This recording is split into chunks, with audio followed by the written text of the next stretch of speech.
So, I'm excited to be here and also challenged. The excitement is, this subject is one I'm most passionate about of all the things that I communicate or worked on or focused on in my life. And that's because I believe if you're not happy in your intimate relationship, you're not happy. Because no matter what happens, no matter how much love we have from our children or how much we accomplish in our lives and how much we achieve, I personally believe in our soul, everybody wants that experience of aliveness. So I'm not just about marriages. I had 4 different fathers, so I know the impact that things can come from being in a position where families don't stay together. But frankly, I wouldn't have changed it. To see my mother miserable and unhappy, to stay with somebody, which is what she did with one of those relationships for 10 years, I wouldn't want to see her do again. So I'm not for the institution by itself. I'm not for the relationship. I'm for the people in it. And what I really believe, though, is it's a critically important institution, and I've supported it amazingly, but I want to make sure that the people within it don't just settle for being able to say, I'm still married. To me, that's not an accomplishment. I really don't. And I say that also because, that sense of aliveness affects your kids as much as anything else as well. And so I really believe that any relationship can be brought to love and passion again. But the challenge, of course, is that most people today have a perspective, an expectation, where the highest standard they have is not for themselves, but what they expect from their partner. And I think that's the number one reversal that has to occur in any relationship for things to transform. That as long as we're looking at what am I getting out of a relationship, then we're going to be disappointed, we're going to be frustrated, we're going to have challenges. And so my view of things is to shift that with people. And to do it in a very practical way is to really shift both parties, but also I focus on both male and female. But it is true that most men really do care, but they're not armed with the understanding of females. But I think understanding that and being actually applying it in an impactful way are 2 different things. And I think the awareness is the first step, but then training yourself so you can feel successful, because most men, and I think to some extent a great deal of women today, do not feel like this is an area they can be successful in. When you talk to people about the areas of their life that they feel strongest in, you'll almost always find they're stronger in their career, they're stronger in their relationship with their kids, they're stronger even in their body than they are in their relationship.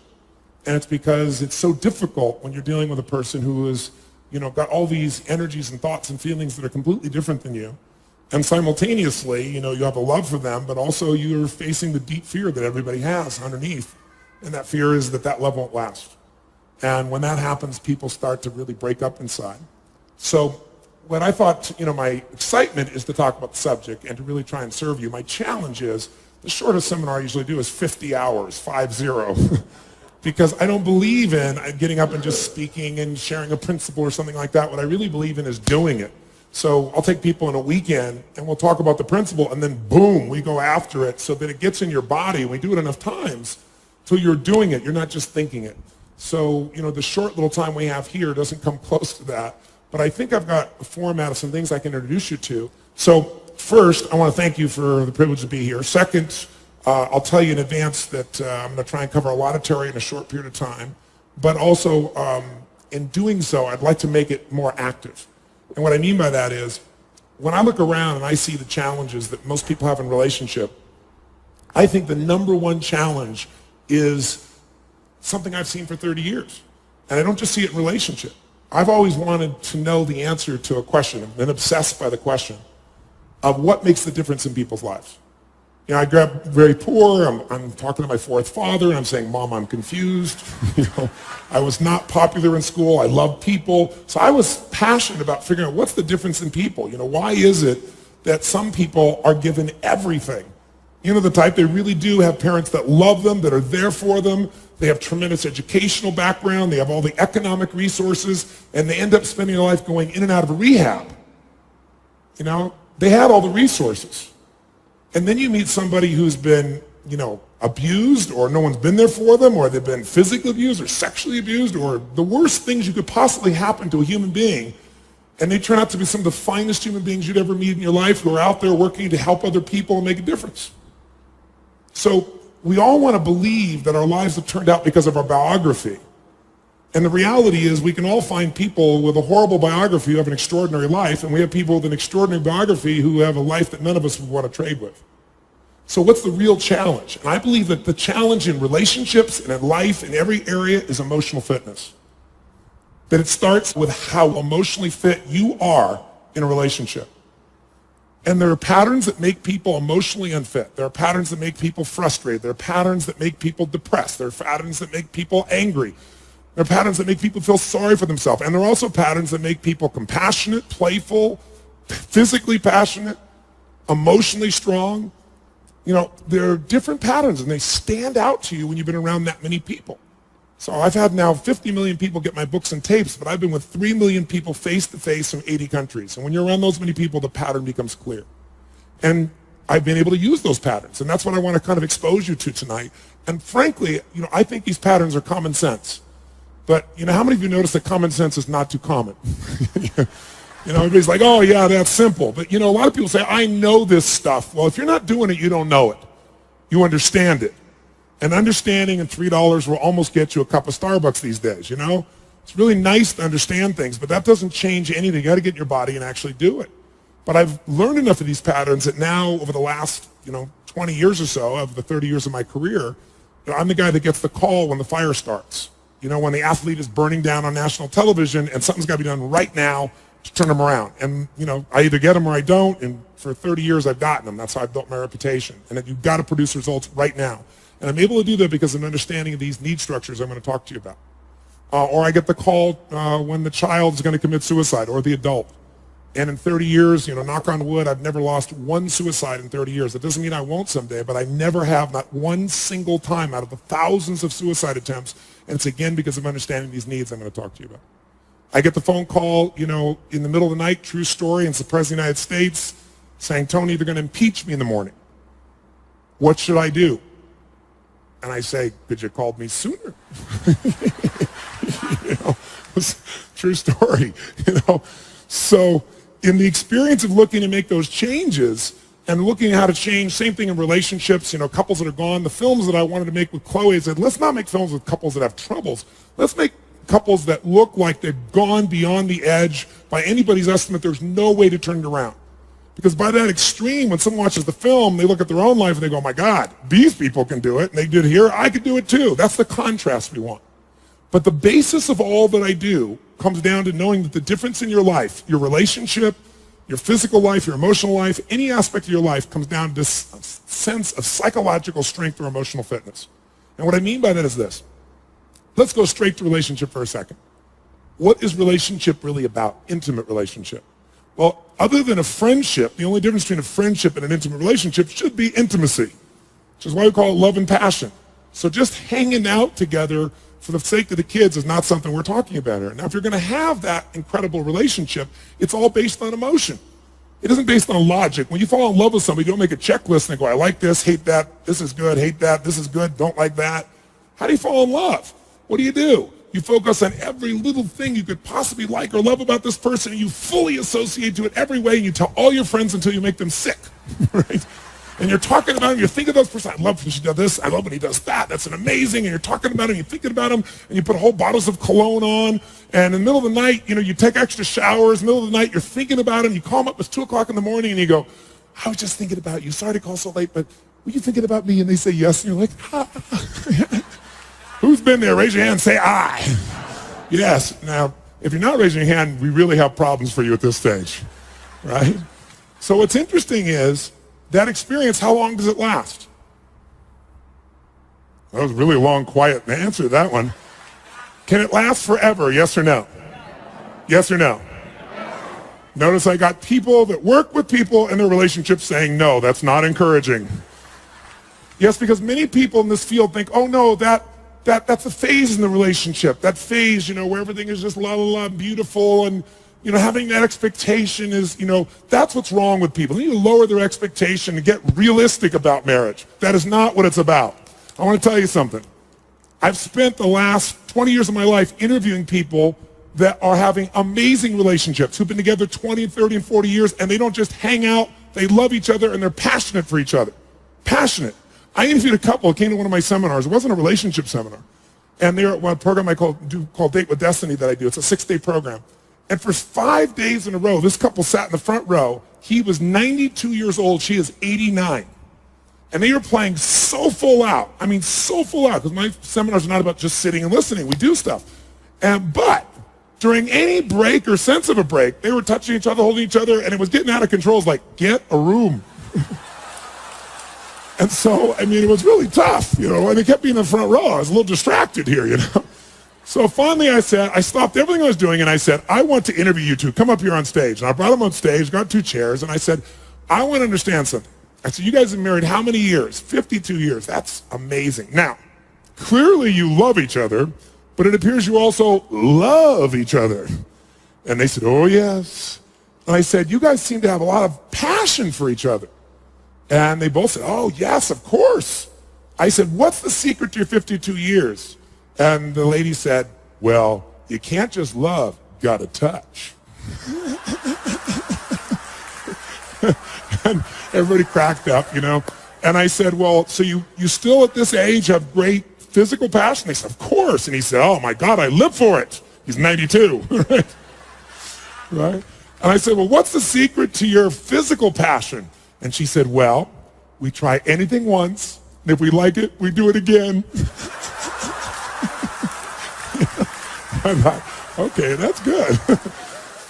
So if you think about a relationship, other than the maintenance of some responsibility, people today in our society won't do things just for responsibility. They've been taught to focus on themselves, unfortunately. And while we all have to have a sense of responsibility, what's even greater, it's like discipline. Discipline never works long term. Never. What works is when you become addicted to something positively new. You trade one addiction for another. When you shift from having to doing something to wanting to do something. So our focus is how to make that happen. But I'd say this to you. If you want to change a relationship, the number one thing you have to do is master your own emotions. If you don't do that, forget it. There's no hope. And what's wonderful, though, is it's easy to do if you know how. But none of us have been taught really emotional leadership. Emotional management is the very minimum, much less how to direct and shape ourselves. I don't mean faking your emotions. I don't mean pushing them down. I don't believe in positive thinking, although you may think that from watching some of the media coverage, because people see me in an audience and there's 12,000 people and they're jumping and leaping and people go, oh, they're just in this motivational stuff. It's not that. It's that energy is part of life. And if you're sitting passively listening, you're not going to be able to listen very long, certainly not 50 hours, anything like that. If you turned on and you saw a rock and roll concert, you'd see people cheering, going for it. If you went to a sporting event, why do people do it? Because there's an energy there. So I create that in those environments. But I'm not into positive thinking. I'm not here tonight to tell you to go to your garden and say, there's no weeds, there's no weeds, there's no weeds, there's no weeds. I'm very clear that I believe that life is about leadership and being truthful to yourself. And so I believe, number one, that the mandate for any great relationship and the mandate for anybody to lead their own life and not be a follower is you got to see things as they are, but not worse than they are. Because that's where most people go. That's where they go in relationship. That's why they start to tear it down. That's why the relationship starts to break down, because people get scared when it isn't working out, and then they make it worse than it is so they don't have to try. Because they don't want to try again and be disappointed. They don't want to feel that sense of rejection. They don't want to feel that sense of failure. So most people make it much worse than it is. People tell me all the time, oh, I'm skeptical or I'm pessimistic. I say, no, you're gutless. It takes no guts. It takes no courage to be a pessimist, to say it's not going to work, to try to find out what's wrong. What's wrong is always available. It's always what's right.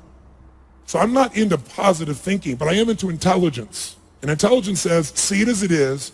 Don't make it worse than it is. I mean, people all the time say, my problem is I'm big bone. No, you're frickin' fat. Tell the truth. What is this big bone story? The only way it gets better is if you can see it as it is. Don't make it worse than it is. Don't try to make it so it's impossible to change. That's not true. It's not true at all. The second mandate, I think, to changing anything in your life, to leading your life, is once you see it as it is, not worse than it is, then you got to see it better than it is.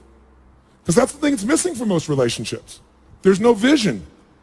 I mean, without a vision, in the Bible it says people what? Perish. And when a relationship has no vision for greater than where they are, that relationship is going downhill, if not destroyed. I believe that every relationship, every part of life, every part of a human being needs a compelling future. If the future's not more compelling than today could be tough, but if the future's compelling, we can get there. And that's what every leader does. And every one of you in this room, and I know some of you are here, I guess, from the general public as well, just for your own relationships, I really acknowledge you for.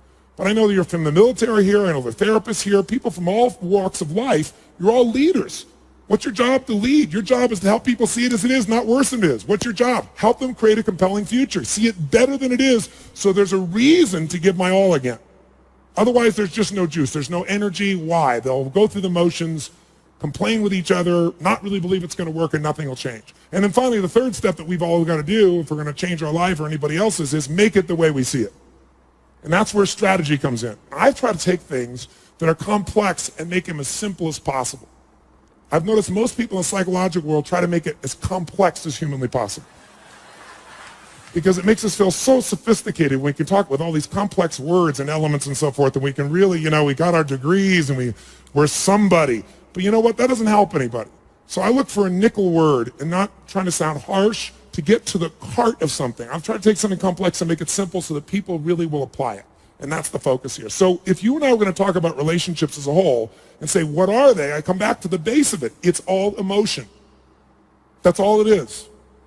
If two people are both high as a kite, they're having the time of their life is going well, their work is going well, everything's going well, what kind of relationship are these two people going to have? You tell me. Good, great, average, terrible, what is it? Come on, yell it out. You know it's going to be great. Because in an emotional high, everyone communicates well when they're in a great state. Isn't it true? Men and women, even men communicate well when they're in a great state. Right? Is it true?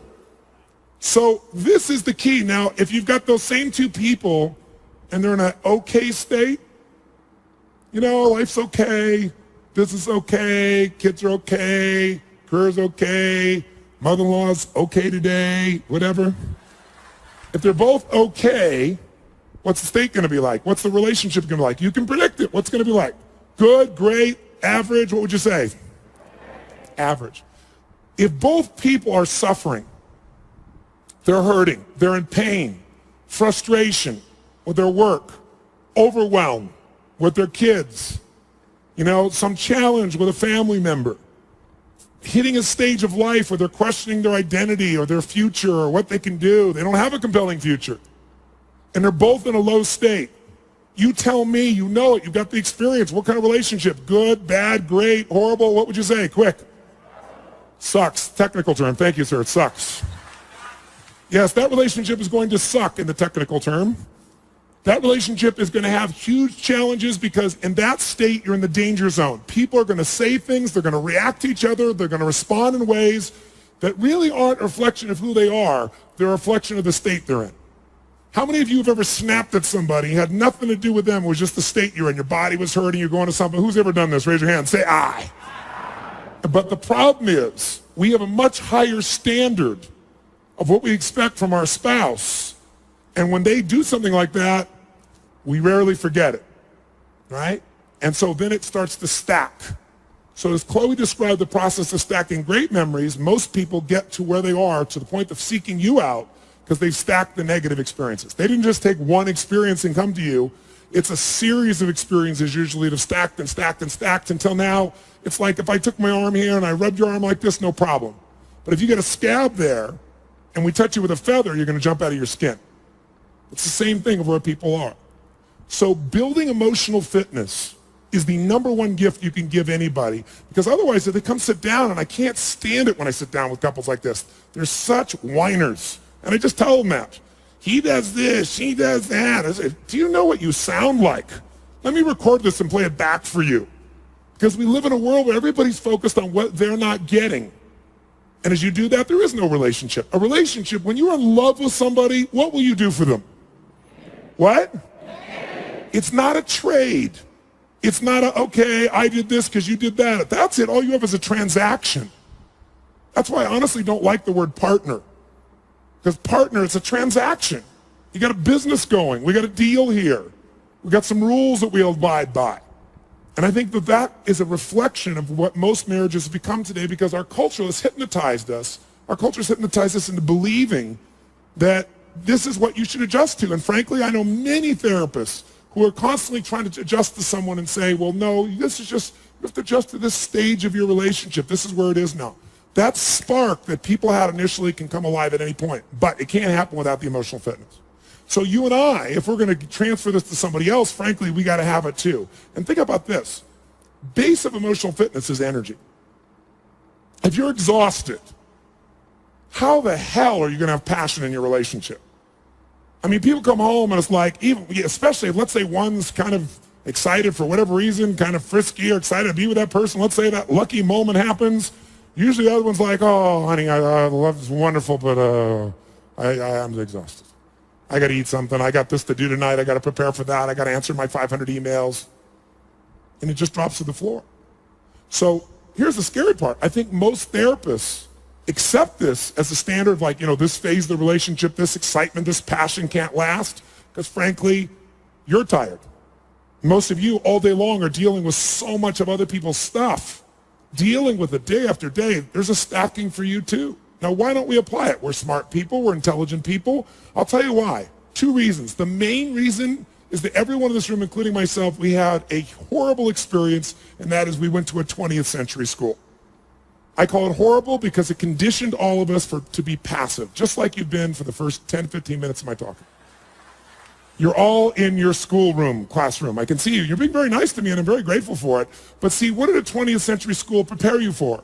It trained you since you were 4 or 5 years old to get you ready for a job in the 20th century, which no longer exists. The 20th century job, you were going to be an industrialized job. So the bell rings at school, and what do? You immediately report to your desk, your position that later on you would report to, right? Thinking you'd be getting a job on a line. And then when you get there, what are you supposed to do? You're supposed to sit down, shut up, and wait for someone to tell you what to do. Don't speak until they tell you what to do, and then do that. And by the way, do not talk to your neighbor. How many heard this growing up when you were in school all the time? Say, ah. Me too. Now, I was a talker, so I was in trouble. I had a 5th grade teacher, Mr. Giles, that used to drive me crazy because he wanted silence all the time. Every minute he wanted silence. I think he just hated kids, so he was just like really quiet. He used to make me write these 10,000-word essays, why I will never talk again in class. I wrote 6 of these in his class, 10,000 words each. I went to my high school reunion, true story, my 10-year high school reunion. There were several teachers there. There's Mr. Giles. I went up to him. I said, this talking thing worked out pretty good for me.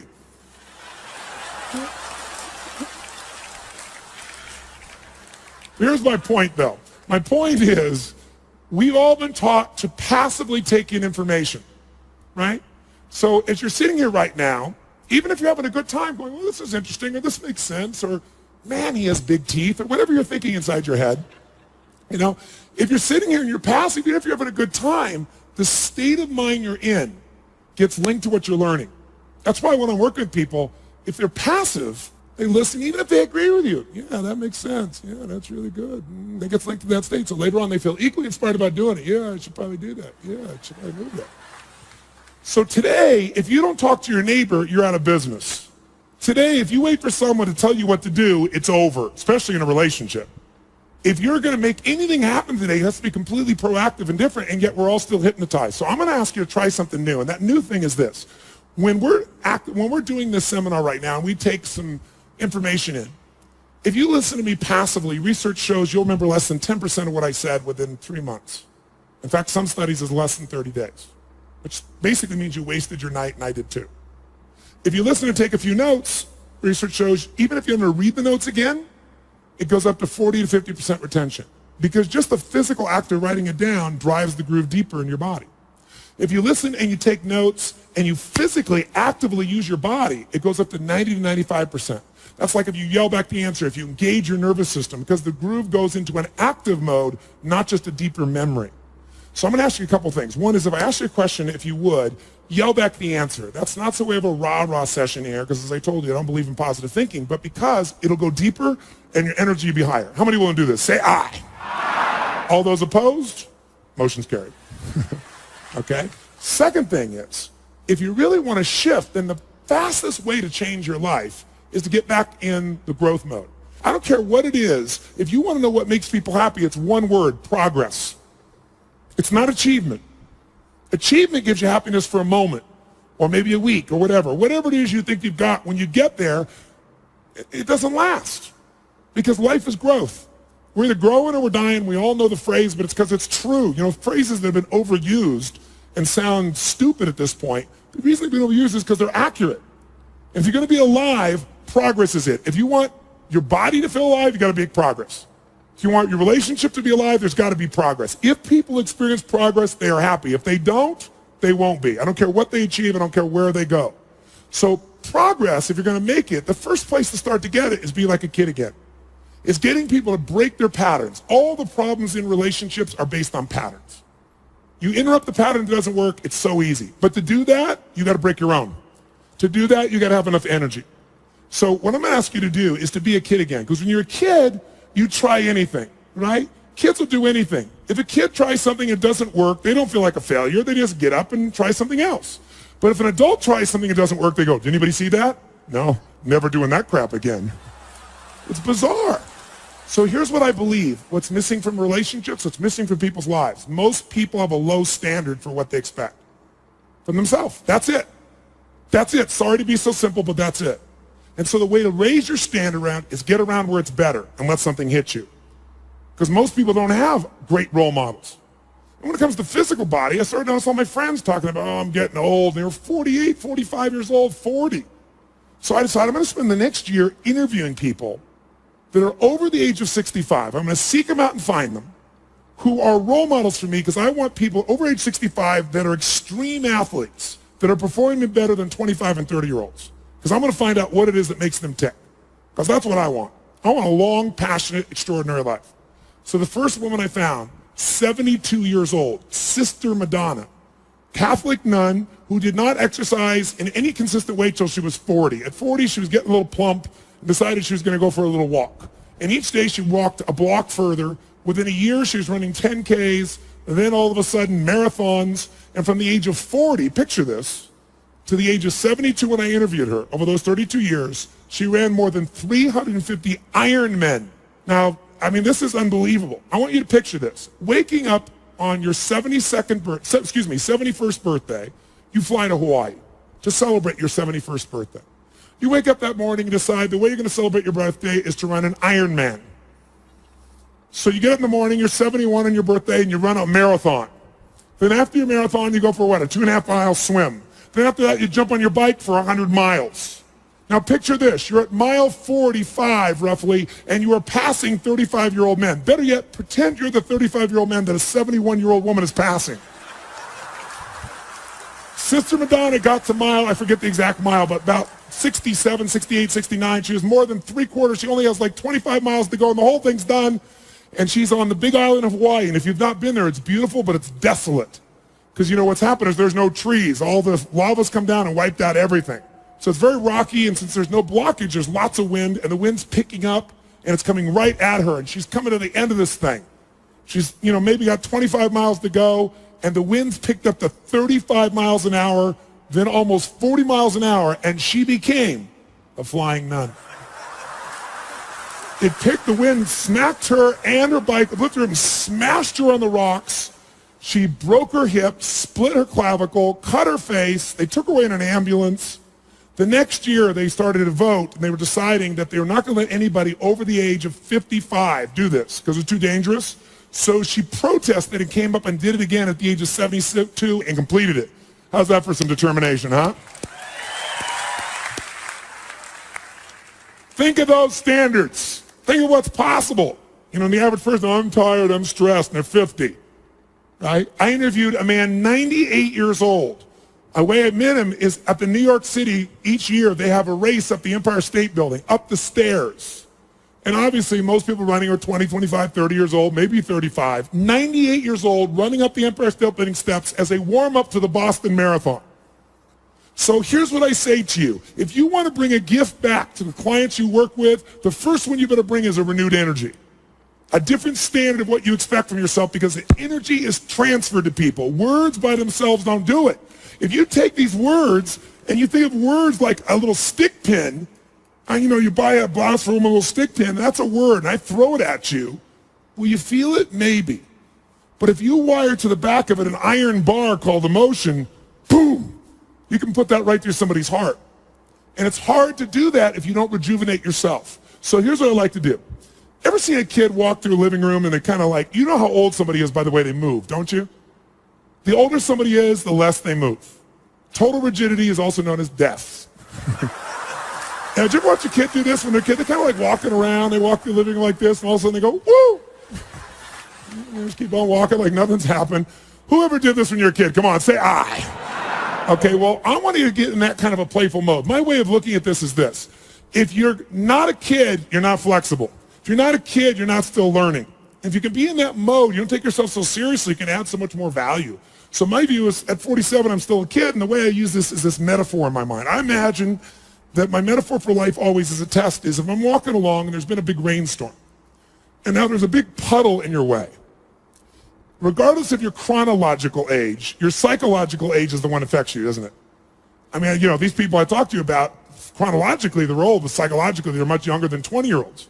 So if there's a puddle in your way, and you're an old person mentally, how do you deal with the puddle? Come on, guys, what do? No, you don't just walk around it. You walk around the puddle and moan while you walk around it.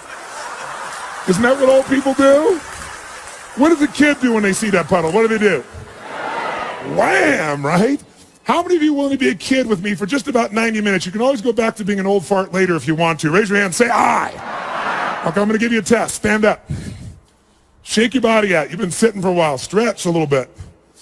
Go over to one side and give it a deep moan. Oh, come on, moan, other way. Back, moan.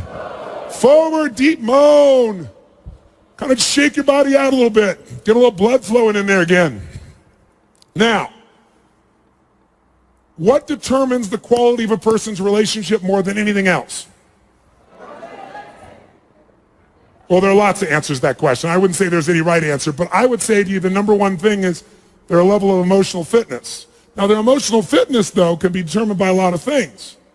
But the most basis of it is how you feel emotionally. It has to do basically with your psychology, doesn't it? Your mindset, your model of the world, the way you interpret what things mean. Because meaning produces emotion. Change somebody's psychology, you can change their life. Don't do that, nothing else changes.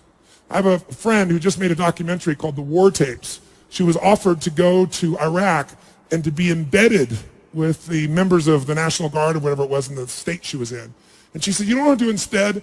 I want to give the troopers cameras and let them shoot. If you haven't seen this documentary, it's unbelievably intense and beautiful because it shows war at all the levels of it.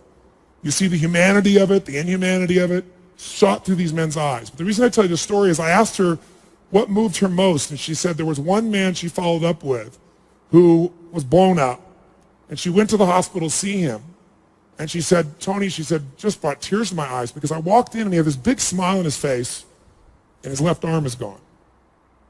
And she said, you know, I sat down with him, he was sitting at the table, and we started talking, and she said, I couldn't believe it. I thought maybe he's on drugs, maybe he's in shock, maybe he's just trying to put on a good front. And she said he was genuinely grateful to be alive and happy and grateful to God. And she said, well, why? And he said, because I'm a righty. But here's the killer piece of what she told me. She said they talked for an hour and a half. She said she left feeling stupid about the things she feels bad about in her life and feeling so grateful she'd been with this man. And at the end, he pushed away from the table and he had no legs. He lost his legs and his arm. All he mentioned was he's a righty. Didn't even talk about the legs. So most of us are unfit emotionally, which means something in our psychology has made us weak. Part of it is, how do you build the muscles? Push through difficult times. And most of us today in our society, what we think is difficult will be somebody else's idea of the greatest dream on this earth. And people have forgotten that. And so they get bitchy and whiny and complaining about the littlest stupid things. So we got to start with ourselves. So let's learn about your psychology first, shall we? Let's do a little test. Pull your hands out like this. And when I say now, bring them together like this. When I say now. But I like people who anticipate. That's good. Ready? Now. Ready? Now. Ready? Now. Keep your hands together. Extensive psychological research over 35 years has shown something interesting. Just like in relationships, we develop patterns we're not even noticing. Like no matter how many times I pull your hands apart and bring them together, you'll usually have the exact same thumb that you'll drop on. If your left thumb is on top of your right thumb, research shows that the driving force in your psychology is the desire for sex, and you're an incredible lover.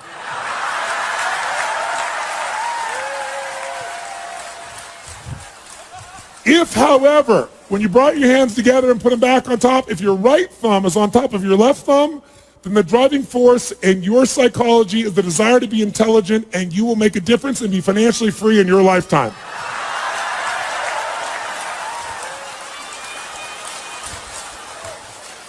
Check out this man. He's got a thumb fight. Do I want the sex or the money? The sex or the money. If your thumbs didn't cross, they just lined up equally like this, it means you think you're sexy, rich, and smart, but you're none of the three and never will be. This has nothing to do with anything, just making sure you're awake. Okay, shake your body out. Okay, how many agree that if your emotion is high, you can deal with stuff a hell of a lot better? Say aye. How many agree in a relationship's a hell of a lot better when you're high? Say aye. Good. Then let's see how to go from high to low and how you do it. Because the illusion is something makes us feel a certain way. But the truth of the matter is you could say, they said this and it pissed me off. Well, somebody else could have said it and it doesn't piss you off. So all it is a belief about how to respond. But the emotion itself, you trigger. Even good emotions. If, like, you kiss somebody and wham, Mr. Happy comes to full attention, you're so excited. Where does that feeling come from? Does it come from wet tissue touching wet tissue? You know, if that was true, kissing your dog would excite you. It's because you have a belief in your head that someone who's shaped like this, someone who shares the same spiritual values as you, somebody who kisses me like this, wham, I feel like this. But if they're not spiritual like me, or if they're shaped like this, or they kiss like this, you go like this. It's a belief system. Emotions at their rawest form are always available. And we do emotions. They don't happen to us. And that's the lesson we want to get in our bodies and we can teach our clients. And here's what I want you to see. Emotion is created by motion. Emotion comes from the way you move. If I said to you there was an depressed person behind curtain number 1 over here, and for a $100,000 donation to your favorite charity, if you could describe their physical body without even seeing them, I know you could do it. Tell me, what's their posture like? Quick. Nice and loud. What is it? Where's their head? Where are their eyes? Breathing full or shallow? Muscles in their face, up and tight or slack? Now how come, whatever, 2,000 of you all agree? Because you've practiced this crap before, haven't you? Now if you take somebody like that and you change their physical body, that's what science shows today. You just radically change their physical body. You change their biochemistry like that. It's not a fake thing like hiding your emotion or pretending to be happy. A radical change in the body produces a radical change in emotion. So let's do a subtle little test for this. I want you to shake your body out. And here's what I want you to do. In a moment, I'm going to ask you to approach 5 or 6 people as quick as you can, next minute or two, and introduce yourself to people. But when you introduce yourself to them, I want you to do it in a very specific way, in a very specific state of mind. I want you to greet people as if you feel like meeting them is a total waste of your time. Like they're scum, why do you have to meet them? So it might look something like this. You, sir, come here. Come here. What's your name? What? Frank? Bill, get out of here. Okay, now, as therapists, and this will be very difficult. Many of you go, I can't be mean. But what I want you to do is deliberately put yourself in a state where it's a way. Who here has ever been pissed off or frustrated? Raise your hand and say, I. I want you to deliberately get in this frustrated state like it's a waste of your time. And the reason I want you to do this is I want you to notice not only how somebody greets you and how it feels, that's obvious. I want you to notice what do you have to do with your body to go, if you really do this legitimately, where you put yourself in a state where it's a waste of your time, it's frustrating, you're a little pissed off, what are you going to do with the muscles in your face to get in that state of mind? What happens to your breathing to get in that state of mind? How do you have to change it? How do you move? What gets tense in your body? Do you go straight towards them or do you hesitate? Do you talk loud or more quiet, fast or slow? I want you to notice the physical things you have to do to go in this state. Now, if you don't do this, like if you just do it kind of half reared, then it'll be like, why are we doing this stupid exercise? Be like a kid, not like a boring adult. So stay in state, notice what you do, total waste your time, you got 1 minute, go. Meet as many people as you can, go.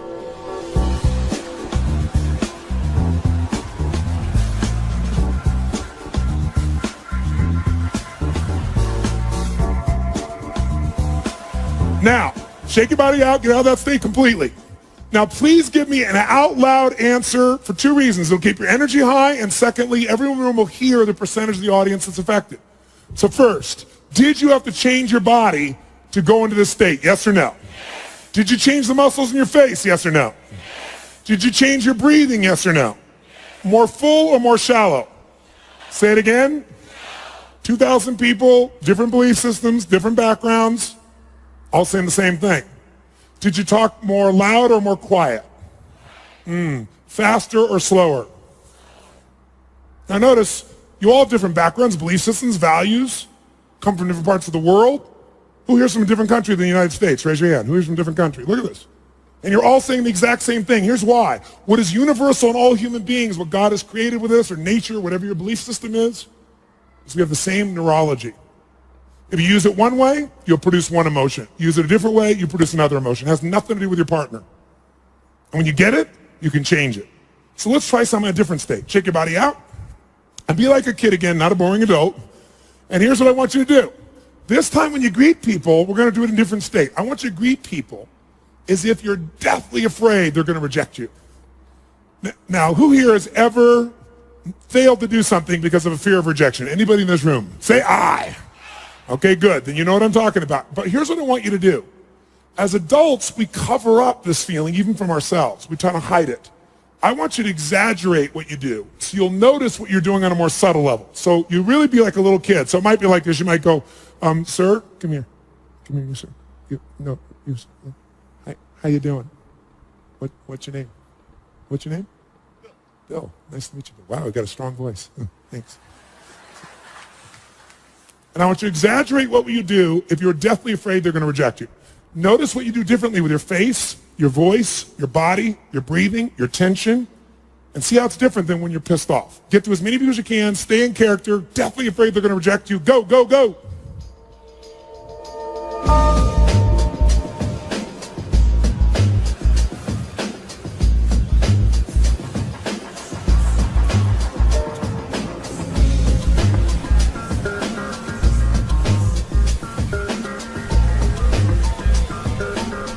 Give me an answer nice and loud, please, so your energy's high and you hear it. Did you have to use your body very differently to go in a state of fear of rejection than pissed off? Yes or no? Yes. Did you change the muscles in your face? Yes or no? Yes. Did you change the way you were moving? Yes or no? Yes. Did you change your breathing? Yes or no? Yes. More full or even more shallow than when you're angry? Which one? Say it again. Did you talk louder or quieter? Faster or slower? Again, 2,000 people roughly, all saying the same thing. Interesting. Because in order to feel a fear of rejection, you got to do something in your body regardless of what somebody says. It's something you do, it doesn't happen to you. Let's do one last one. Shake your body out. Try a different state. This time, I want you to approach people as if whether or not they like you or not will determine whether or not they do business with you or not, which will determine whether or not your children eat next week. In other words, if they don't like you in the first 3 to 5 seconds of meeting you, and people would never make such a judgment so quickly, would they? If they don't like you in the first 3 to 5 seconds of meeting you, then in case you don't have kids, everyone you care about dies like pigs in hell. It's that important they like you. Let's see if you use your body differently. Ready? Go, go, go.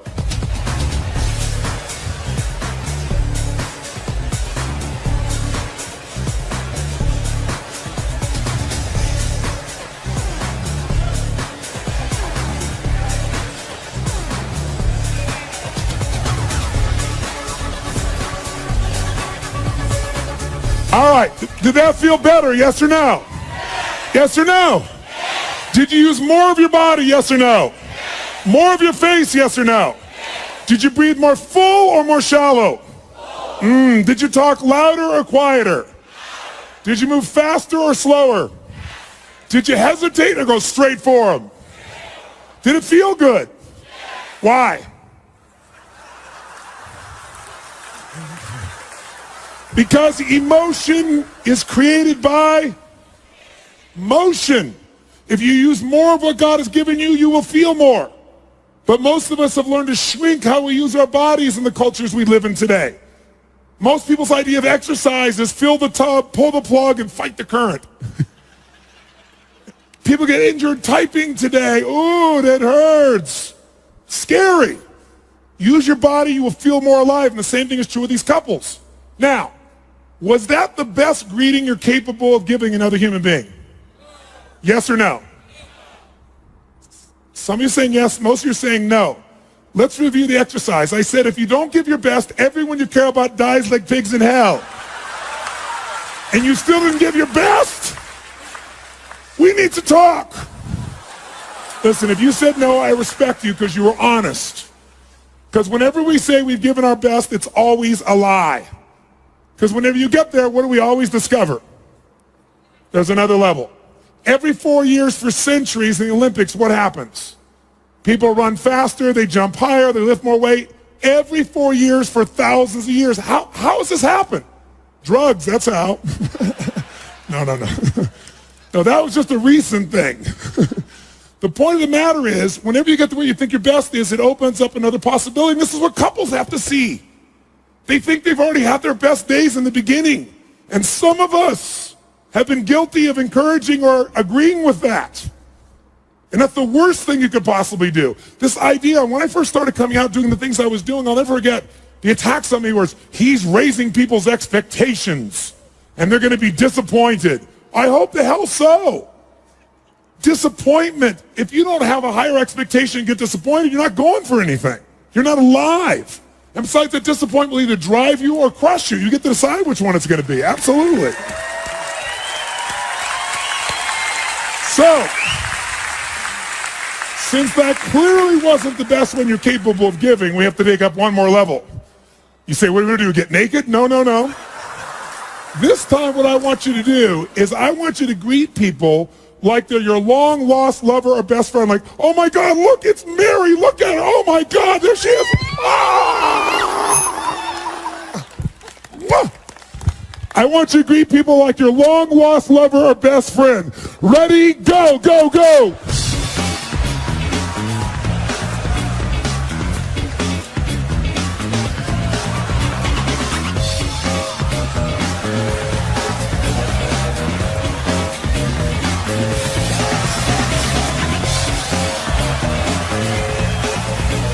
Did that feel better, yes or no? Yes or no? Did you use more of your body or less of your body? More of the muscles in your face or less? Did you breathe more air in or were you more shallow? Yes. Did you talk faster or slower? Did you hesitate or go straight for them? Did you talk louder or quieter? Did you touch them? Oh yeah. Did it feel good? Why?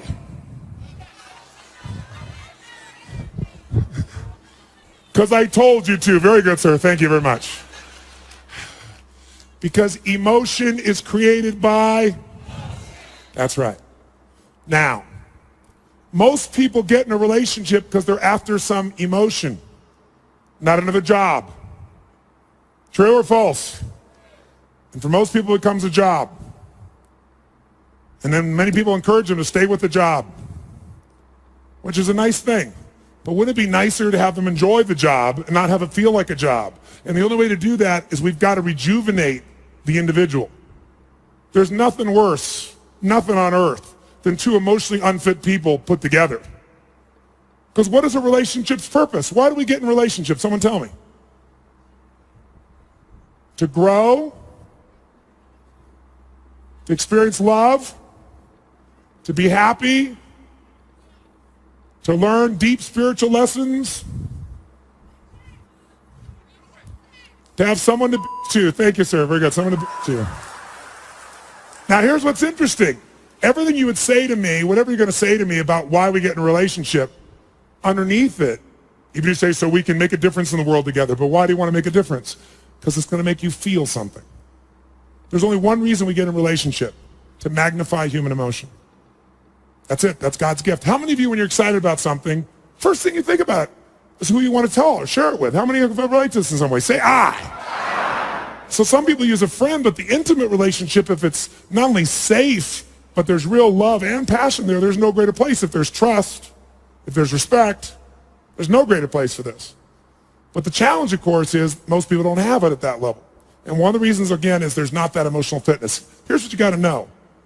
People feel they find their center of gravity and then they blame their partner.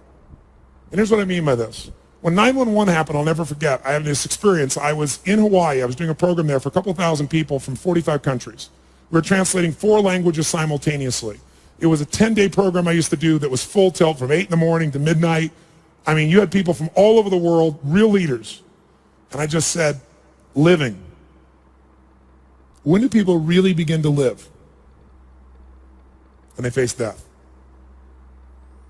If they face death and they look it in the eye and decide to live, they really start to live. And I said, what would your life be like if in the next 10 days you knew you couldn't get off this island and these are the last 10 days of your life? What would you do different? Who would you call? What would you say? What truth would you tell? What feelings would you share? And I went on to this for like 15 minutes. That night, 911 happened. At 3 o'clock in the morning, they called me to tell me the buildings had just dropped. And we had 200 people from New York there, because I have a lot of people in the financial district that are my clients. And there were at least 45 people we knew immediately that had lost their entire company, all their friends, family, their husbands, their wives, instantaneously. 3 o'clock in the morning, you go outside, and it was pandemonium, because you got people from all these cultures. Every religion was represented in the room. And so outside, there were people that were crying uncontrollably because they knew the end times were here. There were people out there that were fighting because some people were celebrating. I mean, it was brutal. No one thought I'd get everybody in the room. I got them in the room, and I said, today is about emotional mastery. That was the scheduled portion of that day it was supposed to be. I said, and this is the real test.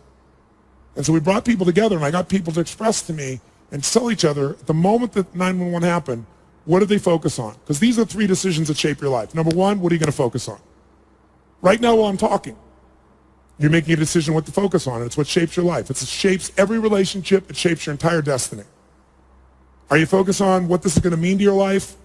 Are you focusing on who the hell is he to tell me that? Are you focusing on the smell of your neighbor after that jumping up and down? Whatever you focus on, you feel, don't you?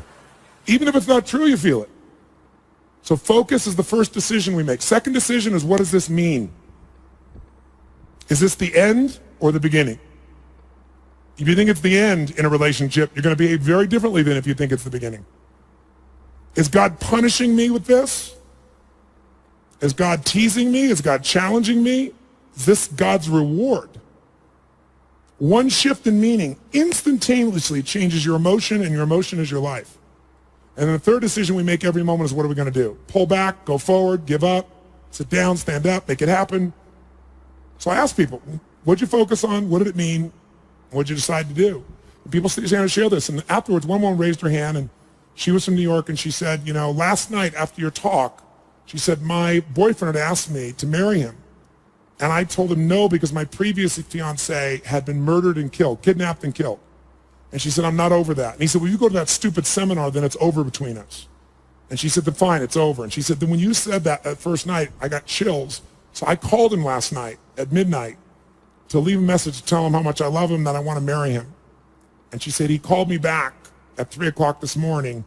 She said, but I didn't get the message, but I have it here. And he was at the top of the World Trade Centers where he worked. And she actually has a voice. She was on Larry King later on sharing this. And he plays this thing on, and he says, honey, I can't tell you what it means to me to get your message and to know that you love me. You can't imagine how much I treasure it. And he said, unfortunately, I have bad news. He said, I don't know what's happened, but the whole building's on fire. And he said, I'm not going to get out. And he said, so I just want you to know, he said, that I love you so much and that you've touched my heart and my soul so much. And if there's only one thing I could say to you is, you must be asking why God would do this to you twice with 2 different men. He said, I don't know, but maybe it's a lesson, honey, that whatever you do every day of your life, love, and don't ever hold it back again. Don't hold back love. Don't hold back anything. Love every day you've got. I love you. And he hung up. Everyone in the room is crying uncontrollably. And then the first man who stands up is a man from Pakistan. He says, I just want to say I'd like to hold your hand and say that I feel sorry for you and cry with you, but frankly, I'm from Pakistan. I'm a Muslim. This is retribution. It was like a war broke out in the room. And so I brought him on stage, and I brought a man on stage who was an Israeli man who truly was to say the least, more than upset with this man. He has family in the occupied territories. He worked in the Twin Towers, so if he'd been there that day, he'd been dead if he wasn't at the seminar. And we merged these people. But the biggest lesson I got, they became friends, and they worked together for peace, and it's been, 5 years, whatever it's been now, 6 years. The bottom line, though, is this. I noticed something that day. Angry people got angry. Sad people got sad.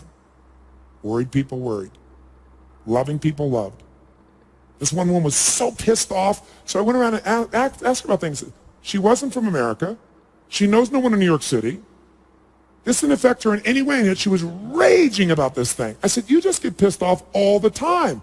You use rage all the time. And she kind of smiled and goes, well, it's kind of like jet fuel. I brought up this woman who worked in the hospitals in New York, and she was guilty that she wasn't there to help people. But as you dig underneath, she always finds a way to be guilty. Here's my point. People, how many of you know somebody who always finds a way to be pissed off no matter what happens? How many know somebody that say, I? And how do you know somebody that isn't funny, but they think they are? And they laugh so hard at their own jokes that you find yourself laughing too. How many got somebody that say, I? Who do you want to be with? Not hard to figure out, is it? Emotions are a habit. And when we go to relationship, all we do is magnify them. And then we find reasons to back them up. Those people use 911, as horrible as it was. I said to them, all of them, you're going to feeling this sad, you're going to feel this sad, as horrible as it is that 3,000 people died. Guess what? 4,000 people die of cancer and heart disease every day in this country. And they're men, women, children, aunts, uncles, mothers, and you're not sitting around crying about them every day. Why are you so selective in your compassion? Because what we did is focus on it, and then people use that to produce an emotion. That's what people do in a relationship. You want to change a relationship? Change the primary emotion that person lives in. You want to do that? Retrain their body is one way. Only one. I'm going to give you a couple, but that's one. And the best way to do that is only if you can do it to yourself. So let's take this up one notch. Shake your body up. And notice if you sat down already, that ought to give you a clue that energy may not be at the high top of your list. Okay?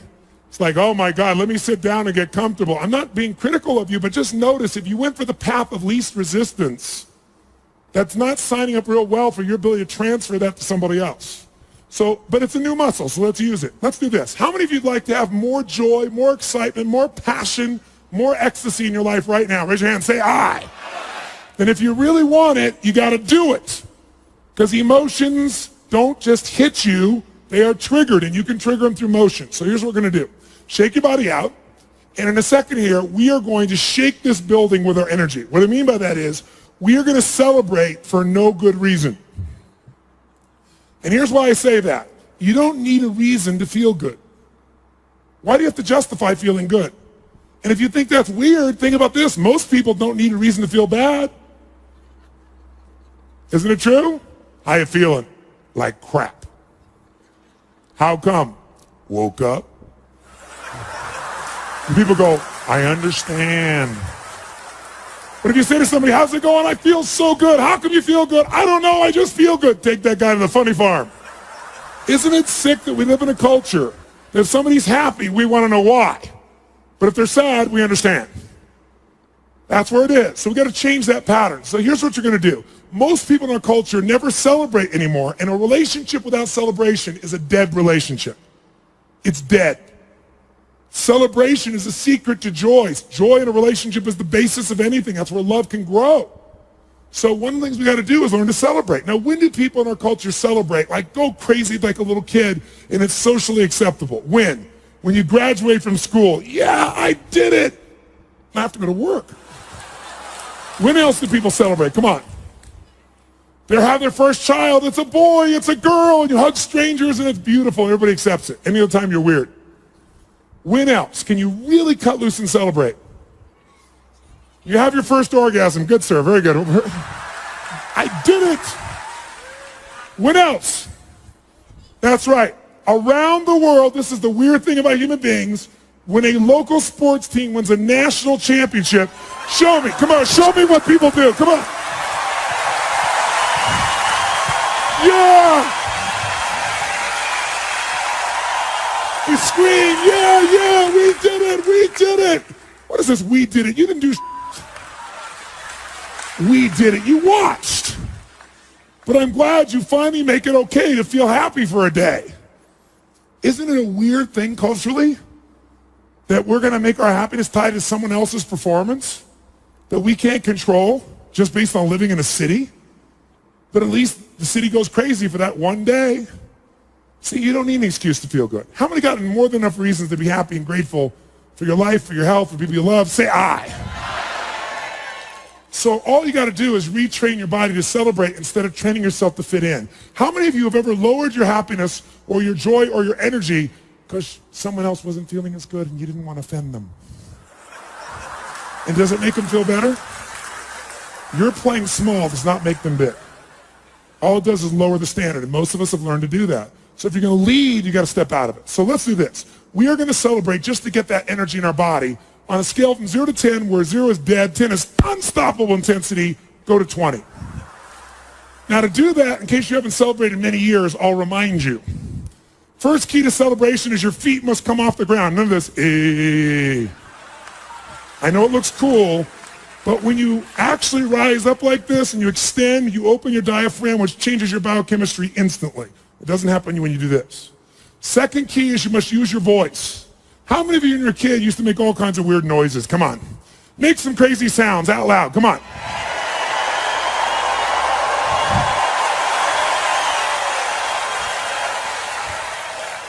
I got a question for you. How many of you in this room love to sing when no one's around? You're in your car, you're singing, you're rocking. You get to the stoplight, you're still singing, rocking. You look over, the person in the car next to you is staring at you like this. What do? You quickly pick up your cell phone, act like you've been talking to someone. Why do we sing even though we don't sound good? Why do we like it? That's right, because emotion is created by, and to sing, you have to move parts of your body you don't normally move. And if you don't use it, so we like it even though we don't sound good. So when you're celebrating, you're going to extend and you're going to make sound like crazy. How many want to go for it? Say I. Then your job is to outdo the old person next to you with your intensity. We're going to clap. We're going to clap till we get to 3, and then we'll do it. 1, 2, 3, go!